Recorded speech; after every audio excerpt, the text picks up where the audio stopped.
이혼한 어머니와 단둘이 파리에서 사는 13살 소녀 V. 어머니는 양육보다는 출판계에서 경력을 쌓는데 열을 올렸고 집에 거의 없었습니다. 어느 날 한 디너 파티에서 소녀 V는 저명한 50대 작가 G를 만납니다. 이미 여자 문제로 악명이 높은 그였지만 아직 어린 소녀는 그런 사실을 알 턱이 없었죠. 소녀와 남자가 눈이 마주치고 아이는 남자의 카리스마에 최면이라도 걸린 것 같았습니다. 며칠 후 소녀는 남자로부터 당장 만나야겠다는 편지를 받습니다. 1년 뒤 14세가 된 소녀는 남자에게 몸과 마음 모두를 바칩니다. 하지만 얼마 지나지 않아 주술은 풀렸습니다. 소녀는 자신이 사랑이라고 착각한 것이 터무니없는 유린에 불과했다는 걸 알게 되죠. 그러나 그와의 결별 이후에도 악몽은 계속됐습니다. 남자는 소녀와의 이야기를 작품으로 써내며 대응하고 세상은 무심한 독자로 남고 싶어 할 뿐 실제로 V가 어떤 일을 겪었는지엔 귀 기울여주지 않습니다. 오랜 시간이 지나 소녀는 글을 쓰기로 결심합니다. 사냥꾼이 쳐놓은 올가미로 사냥꾼을 잡기로 합니다. 두려움과 고민 끝에 써낸 자전적 소설은 이렇게 매서운 칼이 됐습니다. 미숙한 아이를 심리적으로 장악하고 사랑이라 주입하며 착취하는 소아 성범죄자 작가에게 던지는 이 칼은 재능과 흥행 가치만 있다면 다른 문제는 눈 감고 포용하는 집단과 침묵하며 공조하는 사회를 겨냥하고 있습니다. 책방 낭독 중독 이번에 만나볼 책은 프랑스의 편집자, 작가, 영화 감독인 바네사 스프링고라가 자신의 성착취 경험을 소설로 폭로한 책 동의입니다. 수십 년간 침묵의 카르텔로 공고히 다져진 프랑스 문단의 위선을 고발하며 문단 미투 운동의 신호탄을 쏘아 올린 문제작이죠. 출판사 동의하에 작품 일부 발췌 낭독합니다.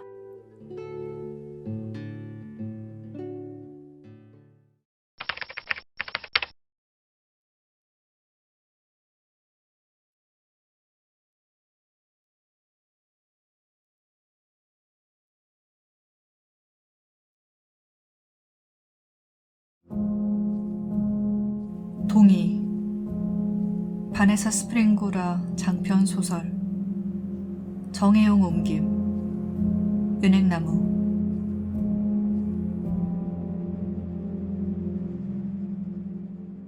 나는 사랑하고 사랑받고 있다고 느낀다. 이전에는 결코 없었던 일이다. 이거면 우리 관계에 대한 그 어떤 판단도 유보하고 그 어떤 껄끄러움도 지워버리기에 충분하다. 처음에는 쥐의 침대에서 시간을 보내고 난 뒤 특히 두 가지를 보고 마음이 크게 움직인다. 서서 오줌 누는 모습과 면도하는 모습. 마치 처음으로 그런 동작들이 너무 오래전부터 여자들의 의례로 좁혀든 세계에 들어온 것 같다. 내가 쥐의 품에 안겨 발견한 것, 그때까지 그렇게나 뚫고 들어갈 수 없던 어른의 성이라는 영역. 그건 내게 신대륙이다. 나는 특혜를 누리는 제자다운 열의로 그 남자의 육체를 탐사하고 그의 가르침을 감사의 마음으로 습득하고 실습에 집중한다. 선택받았다는 느낌이다. 쥐는 자신이 쓴 책 몇 권에서 보여주듯이 이제까지 아주 문란한 삶을 살아왔다고 실제로 내게 털어놓는다.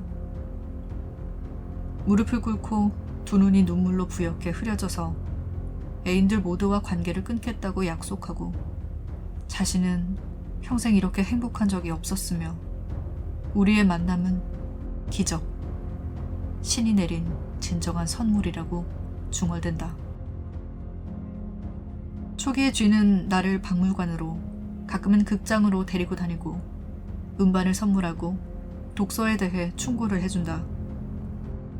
손에 손을 맞잡고 릭상부르 공원의 샛길들을 따라 걷고 길 가다 마주치는 사람들의 호기심과 의심이 어린 혹은 못마땅해하는, 심지어 가끔은 대놓고 보여주는 증오의 눈길들에는 신경도 쓰지 않고 파리의 골목들을 돌아다니느라 얼마나 많은 시간을 보냈던가.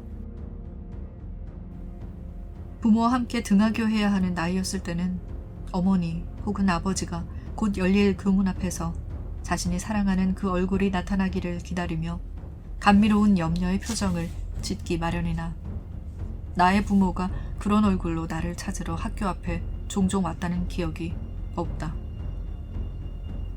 어머니는 늘 늦게까지 일했다. 나는 방과 후 활동을 마치고 혼자 집에 왔다. 아버지는 심지어 내가 다니는 학교가 있는 거리 이름조차 알지 못했다.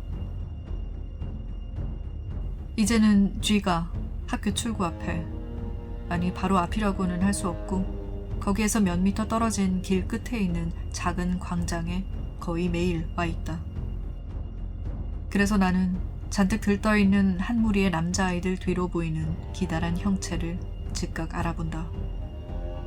그 형체는 봄에는 식민지풍의 군복 스타일 윗도리를, 겨울에는 2차 세계대전 당시 러시아 장교들이 입던 외투처럼 금빛 단추가 달린 긴 외투를 걸치고 겨울이나 여름이나 자신의 익명성을 보호한다며 선글라스를 낀다. 우리의 사랑은 금지된 것이다.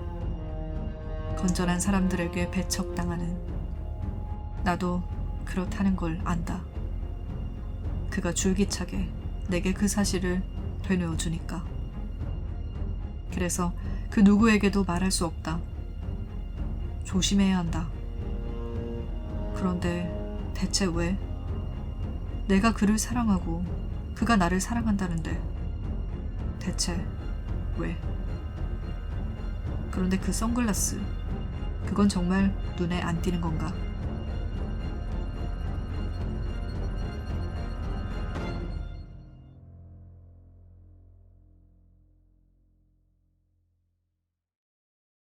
주술이 풀린다.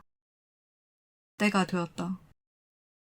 하지만 여전히 밀림처럼 자란 넝쿨들은 나를 암흑의 왕국에 붙잡아 두고 있고, 그 넝쿨들을 베어버리고 나를 구하러 오는 매력적인 왕자는 단 한 명도 없다. 하루하루가 지날수록 새로운 현실에 눈뜬다. 나를 완전히 없애버릴 수도 있어서 통째로 받아들이기를 아직은 거부하고 있는 그 현실. 하지만 쥐에게는 내가 품은 의심들 가운데 그 어떤 것도 숨기려는 수고를 더는 하지 않는다. 그에 대해 알게 된 것, 그리고 그때까지 그가 숨기려고 애써왔던 것이 나를 분노로 내몬다. 이해해보려고 애를 쓴다. 마닐라에서 어린 남자아이들을 따먹으며 어떤 쾌감을 느끼는 걸까? 스스로 일기장에서 자랑삼아 떠벌리고 있듯이 10명의 여자아이들과 한꺼번에 잠자리를 갖고 싶은 욕구는 어디서 오는 걸까? 그러니까 대체 그는 진정 누구인가? 내가 대답을 얻어내려고 애쓰면 그는 공격을 통해 피해간다. 나를 참아주기 힘든 궤변론자 취급을 한다. 그럼 넌, 그런 질문을 해대는 너는 누구지? 종교재판의 현대적 버전인가? 혹시 여성주의자? 가관일세? 이 시기 이후로 쥐는 매일 동일한 신조를 내게 강요한다. 제정신이 아니네. 넌 지금 이 순간을 즐길 줄을 몰라. 물론 다른 여자들도 다 그렇지만 지금 이 순간을 만끽할 수 있는 여자를 본 적이 없어. 여자들 유전자가 그런가 봐. 여자들이란 늘 그 히스테리의 포로가 된 만성 불평불만 환자들이라니까. 이제 다정한 말들, 내 귀여운 아이, 내 어여쁜 초등학생 등은 지하 감옥에 쑤셔 박힌다. 한 번 더 말해줘야 하나? 난 아직 15살밖에 안 됐어요. 물론 잘 알고 있겠지만 그러니까 아직 완벽하게 여자라고 불릴 수 있을 나이가 아니죠. 게다가 당신이 아는 게 뭐 있기는 하고, 여자에 대해? 18살이 넘어섰다 하면 그 여자들에게서 당신의 관심을 끌만한 게 아무것도 없잖아. 하지만 나는 말싸움에 있어서 상대가 되지 못한다. 너무 어리고 경험도 너무 적다. 작가이자 지식인인 그의 앞에서 끔찍할 정도로 어휘가 부족하다. 자기 도취적 성도착자란 용어도, 성맹수란 용어도 모른다. 어떤 사람에게는 타자란 존재하지 않는데 그런 사람이란 도대체 무엇인지 알지 못한다. 여전히 육체적인 것만이 폭력이라고 생각한다. 그리고 쥐는 언어를 검 다루듯 다룬다. 간결한 말 한마디로 재빨리 나를 찔러 찍소리조차 못하게 만들 수 있다. 대등하게 싸운다는 것은 불가능하다. 하지만 상황의 기만성을 어렴풋이 느낄 정도로 그가 했던 모든 정절의 맹세, 가장 근사한 추억을 남겨주겠다는 그의 약속이 자기 작품과 욕망의 실현을 위한 한낱 거짓말에 지나지 않았음을 이해할 정도로는 자랐다.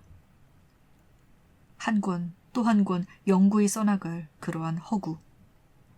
그 자신에게는 늘 근사한 역할이 주어질 그러한 허구 속에 나를 가둬버린 그를 증오하고 있음을 문득 깨닫는다.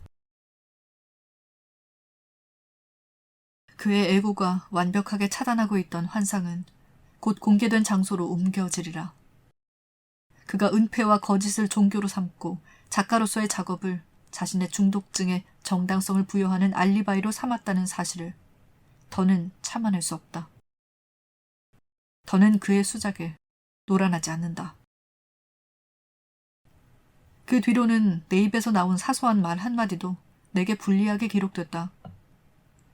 그가 적는 일기는 내 최악의 적이 되었고, 쥐는 일기를 필터 삼아 우리의 이야기를 걸러내어 나만이 장본인인 병적 정열로 변모시켰다.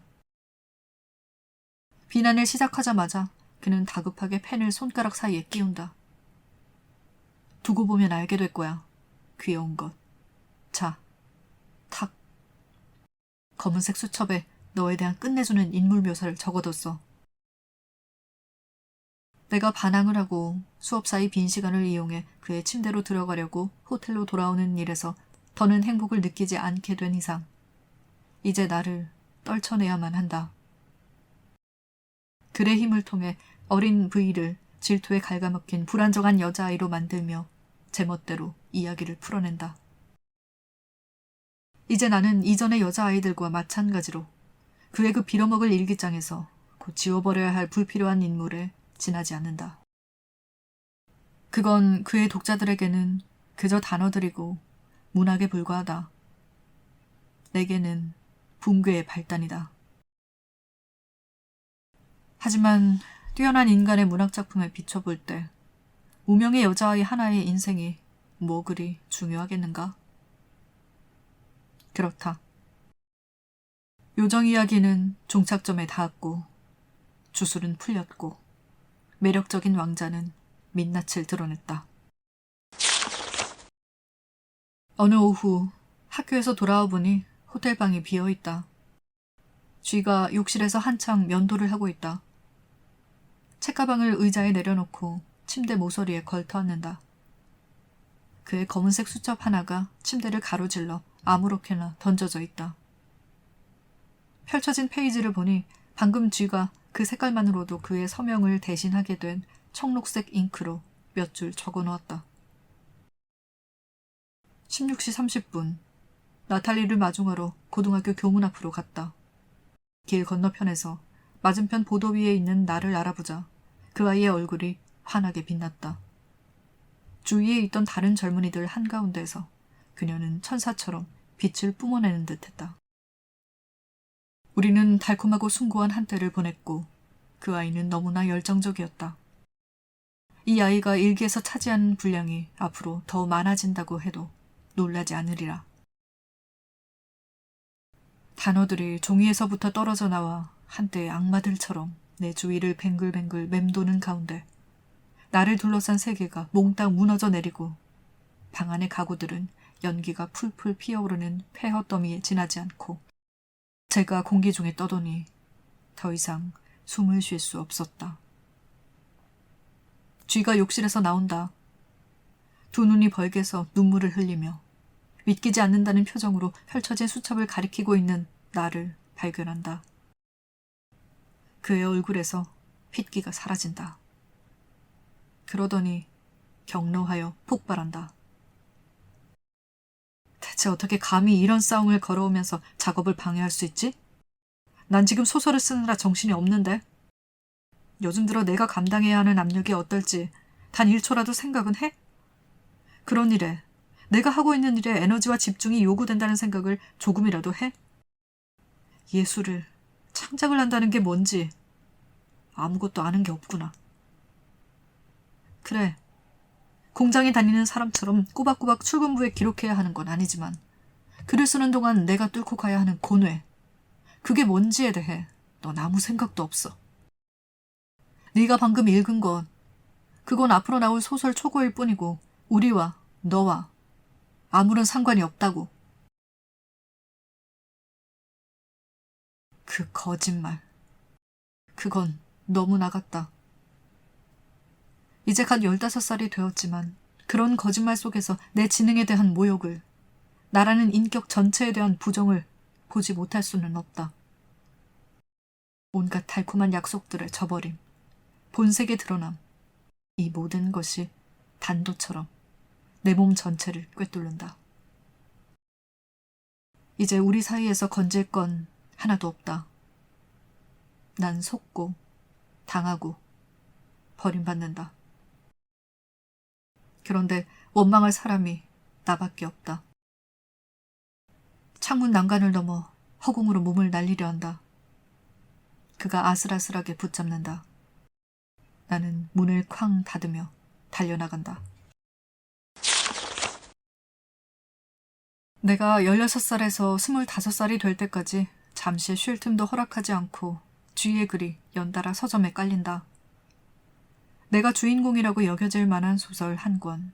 그 다음에는 우리가 만나던 시기를 담아내면서 14살에 내가 쓴 편지 몇 통을 포함시킨 일기. 2년의 간격을 두고 나온 이 일기의 문고판.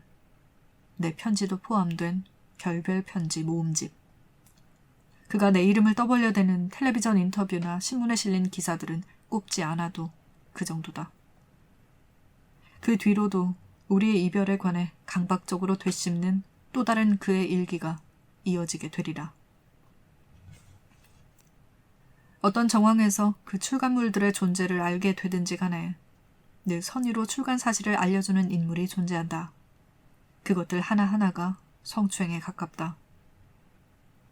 세상 사람 모두에게 그건 평화로운 호수 위에서 날아다니는 나비의 날갯짓에 불과하지만 내게는 지축의 흔들림, 모든 토대를 뒤집어 엎는 눈에 보이지 않는 지진, 결코 아물지 않는 상처에 꽂힌 칼날, 내가 살면서 앞으로 나아갔다고 생각하고 있는데 되돌려 놓는 백걸음이다. 대부분이 우리의 결별에 관한 이야기로 채워진 그의 일기를 읽고 나는 어마어마한 공황 발작을 일으킨다. 이제 쥐는 자신에게 가장 유리한 프리즘을 통해 바라본 우리 관계를 만천하에 내놓음으로써 우리 관계를 도구로 사용한다. 그의 세뇌 시도는 마키아벨리적이다. 이 일기에서 그는 우리의 이야기를 완벽한 허구로 둔갑시켰다. 탕하에서 성인으로 거듭난 성 도착자였다가 치유된 이제는 부정한 짓에서 손을 떼고 정절을 지키는 남자에 관한 허구. 체험과 무관한 글에 지나지 않는 허구. 당연히 있어야 할 시간 차이를 두고, 그러니까 삶이 녹아 사라지고 그 자리에 소설이 들어서는데 필요한 시간을 두고 출간되는 허구. 난 배신을 저지른 여자, 그 이상적 사랑을 깨뜨린 여자, 그의 변모와 함께하기를 거부함으로써 모든 것을 망쳐버린 여자다. 그 허구를 믿으려고 하지 않았던 여자. 바로 첫 순간부터 그 사랑은 자체적으로 실패의 씨앗을 품고 있었고, 쥐가 내 안에서 사랑했던 것은 오로지 찰나의 덧없는 순간인 나의 청소년기였으니 그 사랑에는 가능한 미래라고는 전혀 없었는데도 쥐가 그런 사실을 끝내 보려고 들지 않는 것이 놀라웠다. 수없는 거짓말과 악의에 그리고 스스로를 희생자로 만들고 그 어떤 죄의식으로부터도 자신을 정당화하려는 그런 경향에 소스라치면서 무력감과 분노가 뒤섞인 채 의식이 분리되고 제정신이 아닌 상태로 단박에 그 글을 읽어내려간다. 눈에 보이지 않는 힘이 신경얼기와 목구멍을 동시에 짓누르기라도 하는 것처럼 마지막 장은 호흡 곤란 상태로 읽어낸다.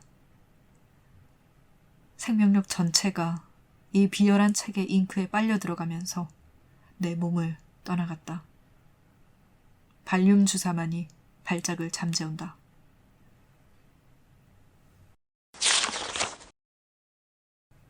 쥐는 이제 83세라는 고령의 나이가 되었다. 우리의 관계로 말하자면 아주 오래전부터 그 행위의 법적 시효는 만료된 상태이고 그가 쓴 가장 위반적인 책들도 서서히 망각 속에 파묻히면서 그의 유명세가 서서히 사라지고 마는 순간이 왔다. 시간의 흐름이여 찬양받을지어라. 이 글을 쓰고 나아가 이 글이 출간되는 것을 보는데 동의하기까지 정말 오랜 세월이 흘렀다. 지금까지도 준비가 덜 되었다. 장애물들은 넘어설 수 없을 것 같았다.